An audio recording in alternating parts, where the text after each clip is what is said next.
அன்னை தமிழுக்கு முதல் வணக்கம். குறளும் கதையும் என்ற இந்த நிகழ்ச்சியின் வழியாக உங்களை சந்திப்பதில் மிகவும் மகிழ்ச்சி அடைகின்றேன். இன்றைக்கு நாம் காணவிருக்கும் குறள் உழவு அதிகாரத்தில் 10ஆவதாக அமைந்திருக்கும் 1040வது குறளாகும். இந்த குறளை பார்ப்போம். இளமென்று அசையி இருப்பாரை காணின் நிலமென்னும் நல்லாள் நகும். இளமென்று அசையி இருப்பாரை காணின் நிலமென்னும் நல்லாள் நகும். இதன் பொருள் என்ன அப்படின்னு பார்த்தீங்கன்னா, நிலத்தை வைத்து கொண்டு தம்மிடம் ஒரு பொருளும் இல்லை அப்படின்னு சொல்லிட்டு சோம்பி இருக்கிறவங்கள பார்த்தா உழைத்தால் வளம் தரக்கூடிய, அதற்காக காத்திருக்கக்கூடிய நிலமகள் தனக்குள்ளே சிரித்து கொள்வாளாம். இதுதான் இந்த குறளோட பொருள். இப்போது இதற்கான கதை என்ன அப்படின்னு பார்த்தீங்கன்னா, ஒரு ஊரில் ஒரு விவசாயி, அவருக்கு நிலம் இருக்குது. ஆனால் அந்த நிலத்தை அவர் எதுவுமே செய்யாமல், எனக்கு எதுவுமே இல்லை, எனக்கு கடவுள் கருணை காட்டவே இல்லை, நான் என்ன செய்யறது அப்படின்னு புலம்பிக்கிட்டே இருக்காரு.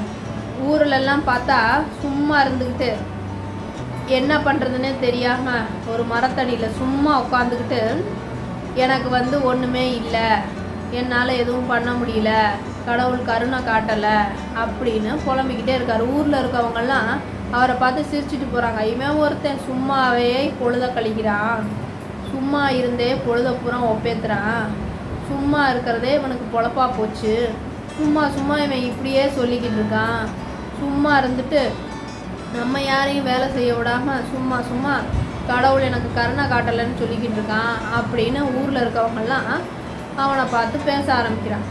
அப்போ ஒரு நாள் என்ன சொல்கிறாங்க, சும்மா இருக்கவனே, உன் நிலத்தில் ஒரு துறவி உட்காந்துருக்காரு, போய் என்னன்னு பாரு அப்படின்றாங்க. இவனுக்கு தான் சும்மா இருந்தே பழகி போச்சு, நம்ம போய் நிலத்தில் போய் துறவியை பார்க்கணுமா, என்னடா இது அப்படின்னு. அப்பையும் அவனுக்கு மனசு கேட்கல. சரி, சும்மா இருக்கிறதே பழகி போச்சு, நமக்கு சும்மா தான் போய் பார்த்துட்டு வருவோமே அந்த துறவியை அப்படின்னு சும்மா போனான். அப்போ சும்மா போய் அந்த துறவியை பார்க்கலான்னு போனால், துறவி சும்மா இருக்காம, என்னப்பா உனக்கு என்ன பிரச்சனை அப்படின்னு கேட்டாராம். என்ன சாமி கேட்குறீங்க நீங்கள், சும்மாவா இருக்க விடுறாங்க, நான் என்ன செய்யட்டும், சும்மா இருக்கிறதே ஒரு பிரச்சனையாக சொல்கிறாங்க, நான் என்ன செய்யட்டும், சும்மா இருந்தே எனக்கு பழகி போச்சு, சும்மா சும்மா நீ வேலை பாரு வேலை பாருங்கிறாங்க, வேலை பார்க்குறதுக்கு நான் எங்கே போவேன், நான் என்ன செய்வேன், என்னால் சும்மா தான் கிடக்கு, அதனால் நானும் சும்மா தான் இருக்கேன், கடவுள் என் மேலே கருணையே காட்ட மாட்டுறாரு, அதனால் சும்மா சும்மா கடவுள்கிட்ட போய் தொந்தரவு பண்ண வேணான்னு சும்மா இருக்கேன் அப்படின்னு. போடா பைத்தியக்காரா, போய் உன் நிலத்தை முதல்ல பாரு, எவ்வளவு செழிப்பாக இருக்கக்கூடிய இந்த நிலம், அதில் நீ உன்னுடைய உழைப்பை போட்டேன்னா அது உனக்கு கை மேலே பலன் தரும். அதை விட்டுட்டு இப்படி சும்மா சும்மா புலம்பிக்கிட்டு இருக்கியே பைத்தியக்காரா அப்படின்னு அந்த துறவி சிரிச்சாராம். என்ன சொல்கிறீங்க அப்படின்ட்டு இவரும் சுற்றி பார்த்தாராம். அவரோட நிலத்தை சுற்றி பார்த்துட்டு திரும்பினா அந்த துறவியை காணோம். அடடா, அப்போ தான் அவருக்கு புரிஞ்சுது, சும்மா இருந்தே நம்ம பொழுத கழிச்சிட்டோமே, சும்மா சும்மா எல்லாரும் நம்மகிட்ட பேச்சு கொடுத்தாங்களே தவிர இந்த விஷயத்த நமக்கு சொல்லவே இல்லையே அப்படின்னு அப்போ தான் அவனுக்கு புரிஞ்சுது.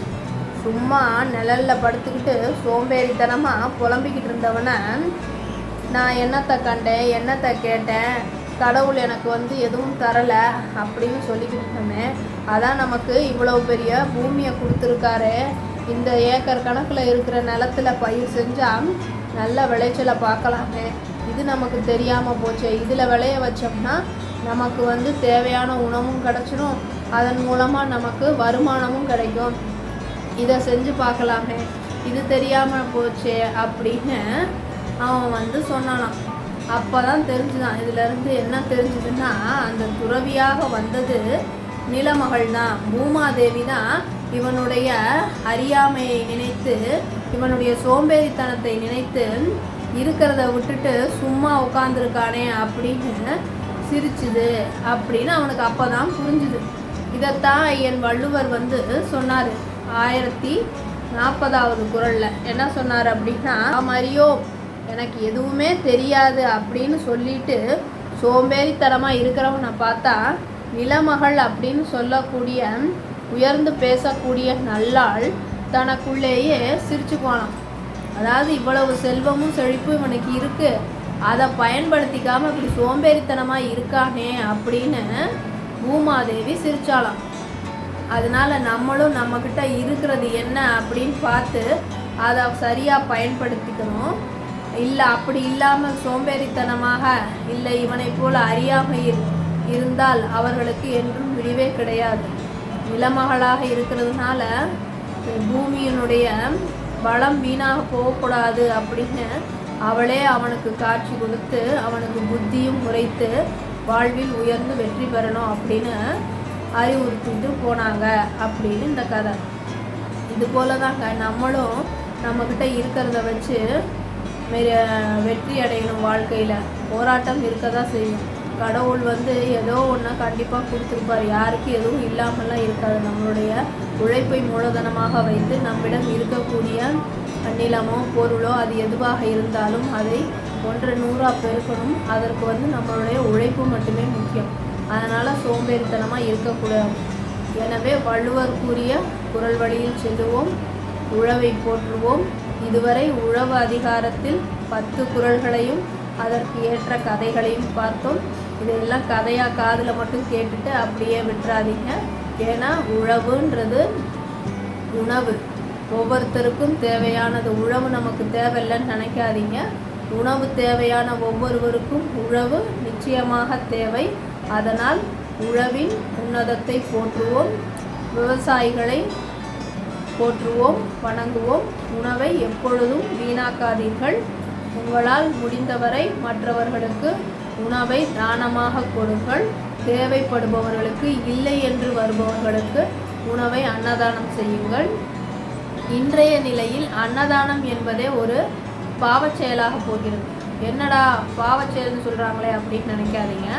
ஏன்னா அன்னதானம் ஒருத்தவங்களுக்கு என்ன தேவையோ அதைத்தான் தானம் பண்ணணும். ஆனால் இன்றைய சூழலில் தானமாக நம்ம கொடுக்கக்கூடிய அன்னம் நிஜமாகவே பசியோடு இருக்கவங்களுக்கு போய் சேருதா, இல்லை தேவையானவங்களுக்கு போய் சேருதானா? கண்டிப்பாக கிடையாது. அன்னதானன்ற பேரில் அதை வாங்கிக்கிறவங்க எல்லாருமே பெரிய பணக்காரர்கள், ஒன்றத்திற்கும் இயலாதவர்களை வீட்டில் சமைச்சு வச்சுட்டு சாப்பிட்றவங்க தான். நிஜமாகவே பசியினால் பட்டினியால் வாடுறவங்களுக்கு, இல்லாதவங்களுக்கு உணவளிக்கும் பொழுது தான் அந்த அன்னதானத்தின் சிறப்பு, அதனுடைய நோக்கம் நிறைவடைகிறது. அதனால் முடிந்த அளவு பசி என்று வருபவர்களுக்கு உங்களால் முடிந்த உணவை தானமாக கொடுங்கள். அதுவே சிறந்த அன்னதானமாக இருக்கும். அதுவே நமக்கு புண்ணியத்தை சேர்க்கும். உழவு அதிகாரத்தில் இதுவரை உழவர்களின் சிறப்பை பார்த்தோம், உழவு தொழிலின் மேன்மையை பார்த்தோம். உணவை உற்பத்தி செய்கின்ற உழவர்களை கடவுளாக மதிப்போம். உணவை வீணாக்காதீர்கள். மீண்டும் வேறு ஒரு அதிகாரத்தோடு அதற்கான குறளோடும் கதையோடும் உங்களை சந்திக்கும் வரை உங்களிடமிருந்து நன்றி கூறி விடைபெறுபவர் உங்கள் திருக்குறள் தொண்டர் சிவகாமி சண்முக சுந்தரம், சங்கத்தமிழ் இலக்கிய பூங்கா, சென்னை.